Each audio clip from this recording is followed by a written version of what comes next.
Good day, everyone. I am Ismailo Ventura and I am your discussant in this video. And today we are going to tackle about gender and media. Objectives: discuss the importance of media representation. Second is to appreciate the progress in media representation of gender. Since we are talking about media, it involves communication, which is the process of exchanging information and co-creating meaning through various means. And media means through which information is transferred or received. Sa since media manggod kay it's either TV or class bisag unsa nga media, it could be one way or two-way communication. So matong pag-exchange sa information from another to from one to another. According to the Philippines Statistic Authority, 81% of Filipinos watches the television and still remains to be the most used and trusted source of information in our country. So commonly, kita nga mga Pinoy dit sa serves na nahimo na po nato nga hobby nga maglantaw og kuan ganang TV or bisag unsa nga klase sa platform sa media ay TV kay serves as bonding with family or kanang gusto ta makabalon sa mga bagong balita o kay sa TV man ta maglantaw mas dito mas fact gid ang gawas kay kuan man makasuhan man pud sila og pagawas sila og balita o picking information. We watch TV for entertainment and information through TV soap operas, news, and entertainment programs. So, muna na to akong gingon nga itong hobby po na itong maglantaw for para lang po magbanding-banding. Example sa itong pamilya, maglantaw tag atong mga ganahan nga soap operas, mga kadinang ginto sa una, mga Itbulaga, mga It's Showtime nga na mahimo na mo na yung mga klase-klase ng mga kuan kita na to sa TV. We become passive consumer of what TV has to offer. Information, shock, humor, and etc. Therefore, the media influences our perception on different topics. So, since murag naanda naman nato nga sa TV dito ata magtapok-tapok magkuan mo nang mas buo po ang adlaw usahay ba sa usa ka pamilya o sa isa ka balay sa kitang mga Pilipino nga maglantaw og TV ug unsay makita nato sa TV mo toy atong tuuhan kay syempre lisod po magpagawas na sila og mga picking information sa atong mga makuha nga information dito nata maglahi-lahi pud ta og pagsabot para atong mga issue nga sa kuan baguhay lang itong sa mga cases nga mga naay mga biktima naay mga biktima sa mga rape naay mga kuan sa kuan lahi-lahi pud ta pagsabot sa usa mga sa klase-klase nga mga issue or topics nga makuha nato sa kuan TV. It is important for us to look deeply into what it presents or fails to represent in our everyday realities. So, obligation po nato or na mas i-analyze pa or lantaw nato if unsa tama ba pud ang kuanda angay ba pud ang gipagawas or kanang sa dito reality example nasa kuan kanang mga makita nato sa parang lahi-lahing taraw nga channel na mga reality show nga ato pong balansehon og kanang okay ba na sa nga napanlantawon kay napaman po iban gud nga mga bata makakita murag kuan pud sila na di ba pud yung naangay gid pud ipakita ng mga nga Next is media representation. Media representation is how the media presents or frames aspect of society such as gender, age, or ethnicity. So katupod ning kuan, ang media representation is unsa pud gipakita sa kuan sa media, which is kana example sa story ni Manny Pacquiao sa una nga nagsugod ra siya sa iyang pagkabata niya nga pobre kay siya, kamot lang siya tungod lang sa boxing, iya lang gipurso ang iyang pangandoy ng mga inspiring stories na kuan or mga kuan sa bae na empowerment sa mga about empowerment sa mga bae nang murag kuan ba or specific kuan tribe nga kuan present sa kuan mga reporters notebook na yan. And it is important because it shapes the audience knowledge and understanding, and it will contribute to their ideas and attitude. So makakontribute po to sa ato ang mga dugag kato nga mga kuan pagawa sa TV or other media na makadugang sa atong knowledge or maka-influence sa ato. Because of our exposure to television and media, ultimately it represents our realities and it mirrors our ideologies, belief system, and stereotypes. So na po day kuan po ma-influensyahan po ta sa kuan sa ug unsay makita nato sa media ug unsay atong mga paglantaw sa mga specific mga issue or sa atong tinuuhan na kanang siyempre na mapagawas man po sa media ang unsay mga na itabo gid sa tinuod nga kuan pareha ng mga katulaging mga tribe nga naa sila mga tradisyon na kuan buya-buya lang makita po nato dito unsa gid po yung mga batasan o mga tradisyon nato. The people behind the production of the content have their own ideas, and beliefs, and that greatly contribute to what we see in media. So isa po nga ka-influensya sa ato makita sa media is ikatong nasa behind the scene nga mga kuan kinsay magpresent na o kinsay asa na nga isa po to mga production sa TV shows or mga soap operas apektuhan po kung sa ato makita na media producers, editors, directors, and writers, and a network values reflect through its content. So magdepende sa kuan sa mga media producers, sa editors, directors ug writers ug kuan ug unsay pagkuan sa ilahang network. Example, mas nindot ang ilahang mga ipang produce ng mga soap operas, mga legit ang ilahang ipangpakita ng mga news ug kuan sabay sa trend manang mas dito magbase po og kuan ang ilang kuan sa mga viewers dito po magbase ang network nila. Since TV is only uses in one-way communication where feedbacks is rarely encouraged, most of the time we are left to our own process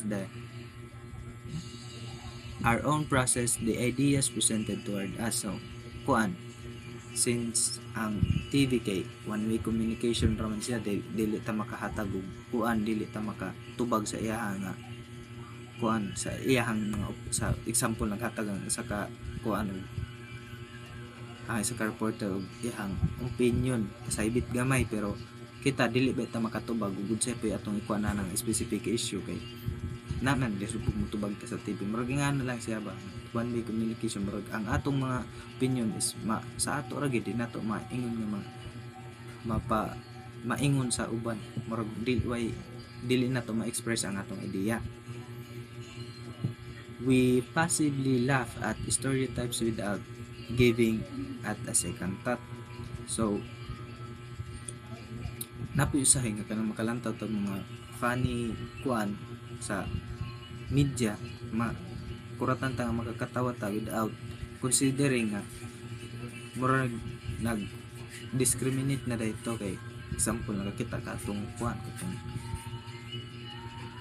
PWD tapos natagak pagid siya atong sa bus nga ang uban na ay nakakatawa, tapos wa nila gi-consider nga luoy dito biskay dapat tabangan na lang or di na lang yung kuan pansinon nga kuan mahimo pa nun sa ila og katawanan.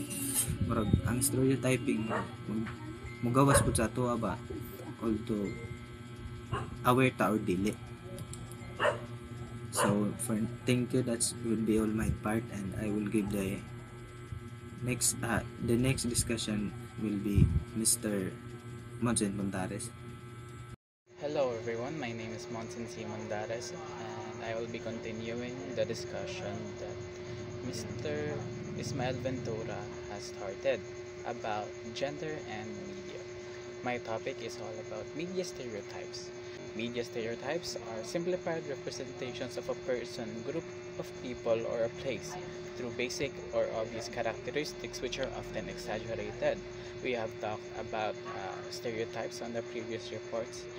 And when we say media stereotypes, it is one example of this is when we see a person with glasses on media, we often assume it as a nerdy person. That is an example of media stereotypes.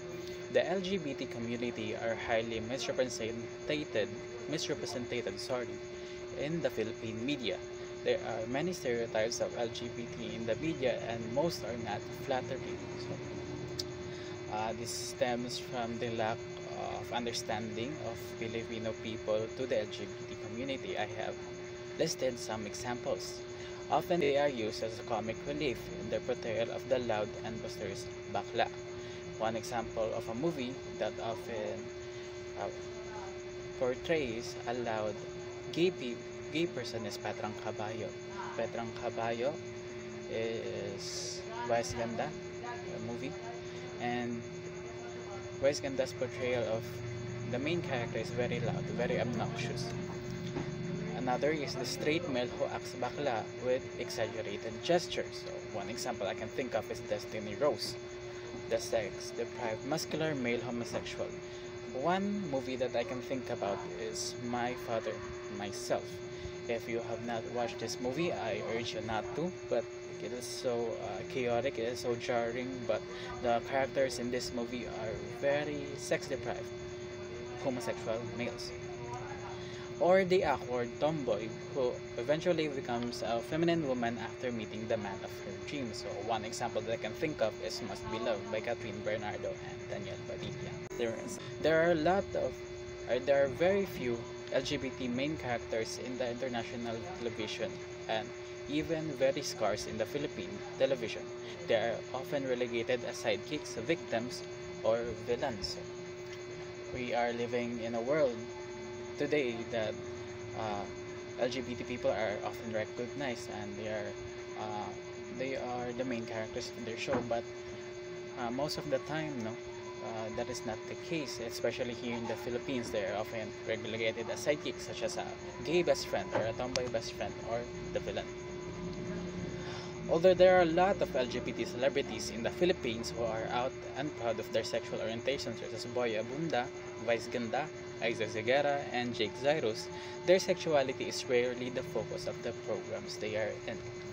In fact, references of LGBT topics in children's shows cause controversy, so they are omitted for the broadcast. When we say omitted, it means they are removed from the broadcast because Philippines is mostly a Catholic or a Christian country. So when Christian is they are not very welcome to the LGBT people. Glee, a popular American TV show that features teenagers who are gay and lesbian. So one scene in Glee that occurs is two gay men kissing, and that was omitted from the Philippine broadcast. It was not shown on Philippine TV. but that was a milestone in showing LGBT people on the media. News outlets followed popular ideologies of portraying homosexuality as a sickness. So before today, homosexuality is considered as a mental disorder or a mental sickness that can be cured. The AIDS pandemic in the 70s also added to the negative stereotyping of the gay men, often portrayed as sexual deviants. So, as we all know, the AIDS pandemic really boosted the cases, and a lot of people had died to AIDS. So there is a strong stereotype that gay men are sex-hungry individuals that often spread the disease called AIDS. Due to the pressure coming from the gay and lesbian liberation movement in the 1970s, the international media was forced to recognize and set media standards for the LGBT coverage. The Gay and Lesbian Liberation is a parade conducted in the 1970s that aims to set the rights of the LGBT people. In the Philippines, there is a lack of awareness on the SOGI bill among media practitioners, as they are often left confused on the LGBT terms and labels. So this is where the SOGI bill takes place. It is discussed by Ms. Banaflor, but the SOGI bill is the law that avoids or prevents discrimination regardless of the gender. And media practitioners, media companies often blur the lines and get confused on what the proper LGBT terms and labels are. Most of the LGBT community are often coming out stories of celebrities like Isis Segura, Jake Zyrus, and Rosana Roses, Pride March events, hate crimes, and controversies. So very limited. The coverage of the LGBT people on the Philippine TV is very limited. It just mostly consists of coming out stories, hate crimes on the LGBT people, because that still exists in the Philippines today, and controversy surrounding it. Media coverage of the LGBT community in the Philippines went from no coverage, ridicule, censorship to limited portrayals. Before, they did not even mention or they did not even recognize the existence of the LGBTQ, or if they would recognize it, it was usually just to ridicule or to hate. From to now, that limited portrayal, but at least the LGBT people are recognized. However, limiting it is taken as a sign of greater social acceptance as compared to the total blackout just decades ago. So this is what I'm talking about. Despite its limited broadcast, it is still recognized as a good thing because they are being recognized. Children's shows often portray LGBT people or LGBT characteristics. For example, the Steven Universe, where we have Garnet, a character that is composed of two more characters, which is Ruby and Sapphire. Ruby and Sapphire are members of the LGBT. And we have the show called Adventure Time that has a lesbian couple called Princess Bubblegum and Marceline. In the Philippines, there are also shows that showcase the proper way to showcase the LGBT people. We have My Husband's Lover and The Rich Man's Daughter. There are also a handful of LGBT themed movies that featured the different aspects of the LGBT person, from the realization of their sexual orientation and their coming out to their acceptance to their families and communities. So as we go deeper, or as we go further today, LGBT people are much recognized now. Media stereotype is a very interesting topic. It is a double-edged sword. On the one hand, it is now good that LGBT people are getting recognized. They are being shown to a wider scope of audience in the way of media such as TV and movies. But on the other hand, if the media practitioners, if the creators of this media is not well informed about the LGBT people, they often what do you call this one? They often mislabel the the LGBT people, leading to more stereotypes that can affect the LGBT people heavily. So as we as we go on to our daily lives, we must be vigilant of these stereotypes. We are. Thank you.